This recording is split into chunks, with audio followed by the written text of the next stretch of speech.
Ada sebuah kisah anak kecil. Dan kami anggap ini kisah paling tepat hari ini.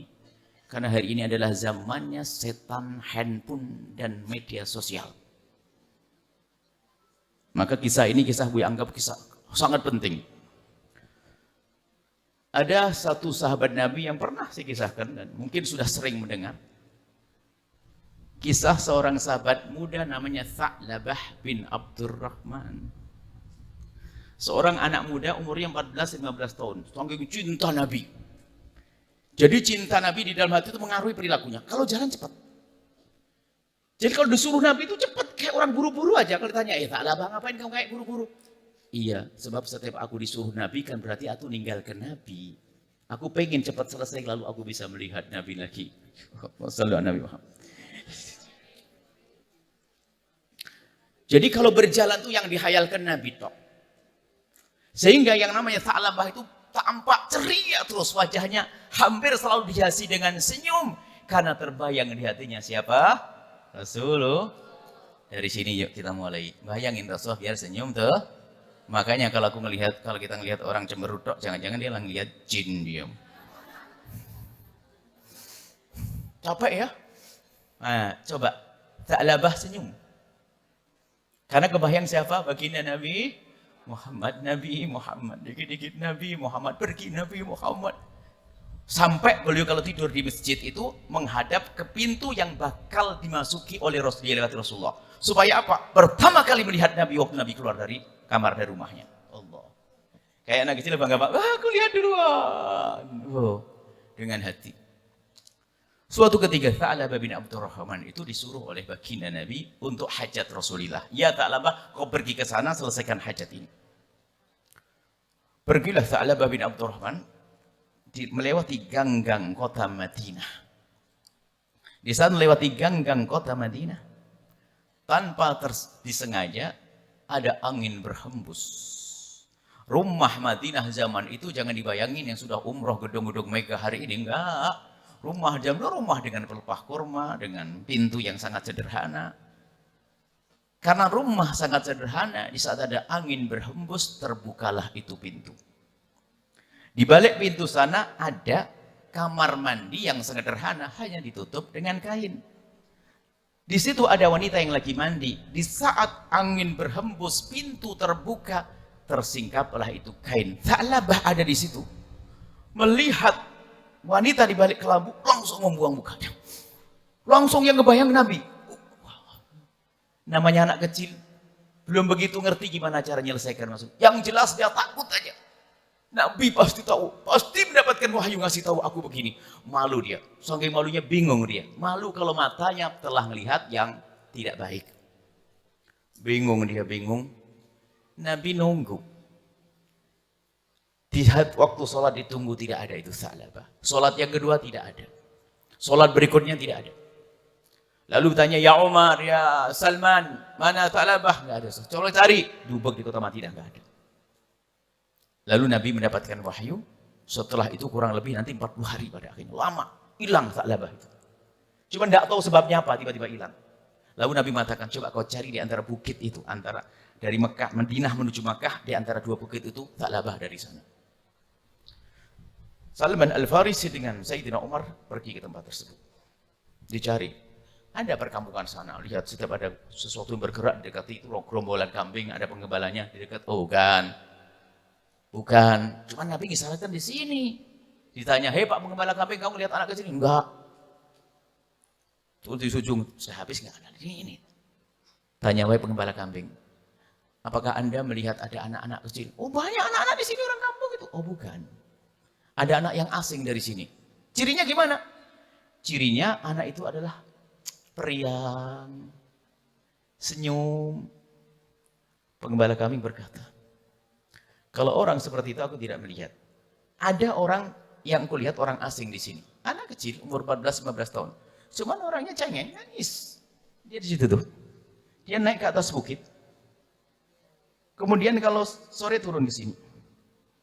Kata Salman,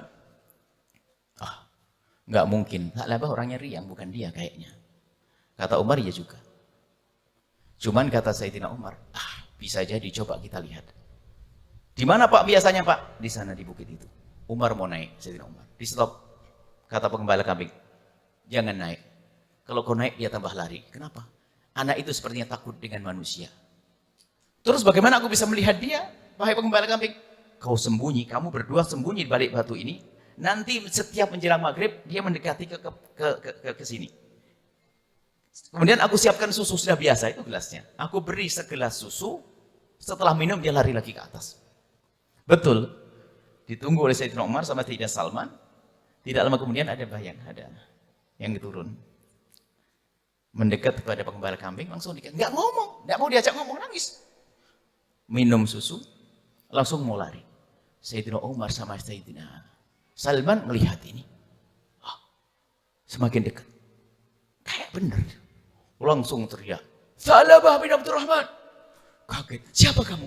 Aku Umar. Kenapa kau ke sini? Apakah kamu disuruh Rasulullah? Apakah ada wahyu turun yang mengatakan Thalabah begini? Sambil lari. Tidak. Aku tidak mendengar itu. Aku hanya disuruh Nabi mencarimu. Lari dikejar. Sampai naik ke atas dipegang anak kecil. Dipaksa untuk kau harus pulang. Kenapa? Rasulullah bilang apa? Apakah ada wahyu turun menceritakan tentang aku yang jelek yang kotor ini? Tidak ada berita itu. Aku hanya disuruh Nabi mencarimu, harus pulang kau. Wah, mau dipaksa, dinaikkan di atas kudanya, bawa pulang. Rupanya sudah lemah beberapa hari. Di perjalanan sakit. Akhirnya kata Sayyidina Salman, kalau dia sakit jangan dibawa pulang Nabi dulu deh. Dipulangkan ke ibunya biar sehat. Yang penting sudah ketemu. Dipulangkan ke ibundanya. Setelah dipulangkan ke ibundanya, laporanlah Sayyidina Umar dengan Sayyidina Salman. Ya Rasulullah, sudah ketemu. Ketemu, mana dia? Ada di rumah, dia sakit. Kau tidak bawa ke sini? Kayaknya berat bawa ke sini, Rasulullah. Baik. Apakah kami bawa ke sini, Rasulullah? Jangan. Aku yang akan datang ke sana. Allah. Nabi yang datang. Nabi datang. Di saat Nabi mengetuk pintunya, Thalabah itu ketakutan. Siapa itu? Rasulullah. Langsung mukanya ditutup dalam. Dibawa ke tanah mukanya. Assalamualaikum. Dia jawab, Waalaikumsalam ya Rasulullah. Didekati ya Thalabah. Tidak.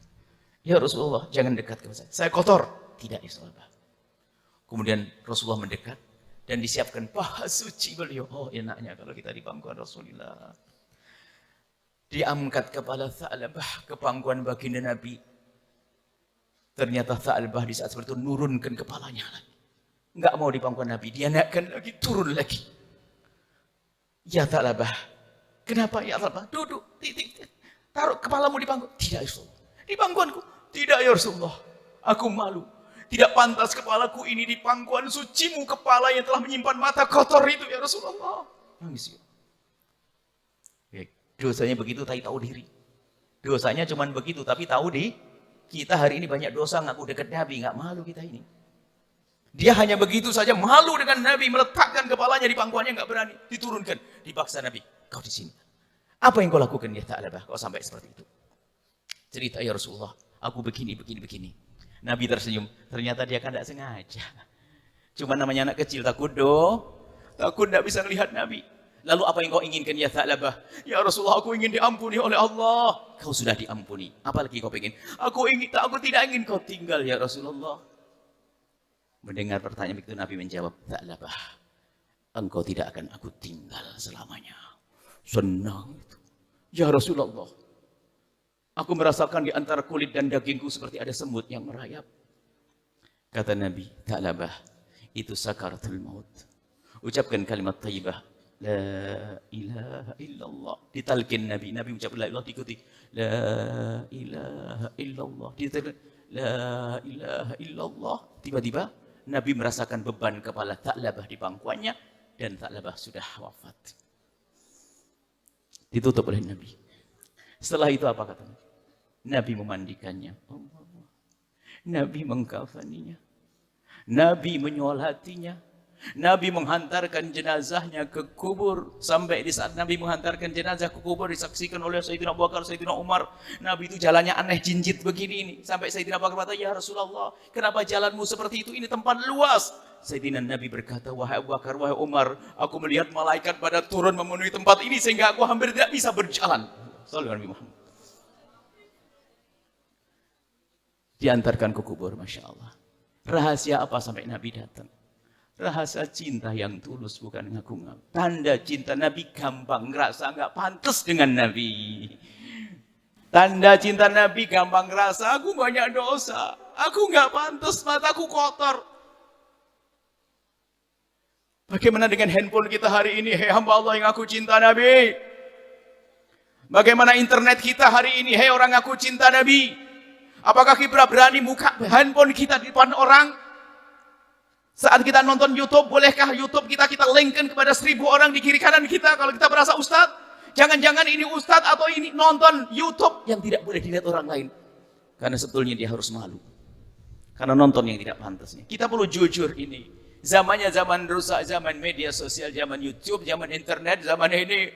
Zaman aura dibongkar di mana-mana. Kita perlu jujur saat ini. Nggak usah menjadi sa'labah gede-gede begitu. Secuil sa'labah saja.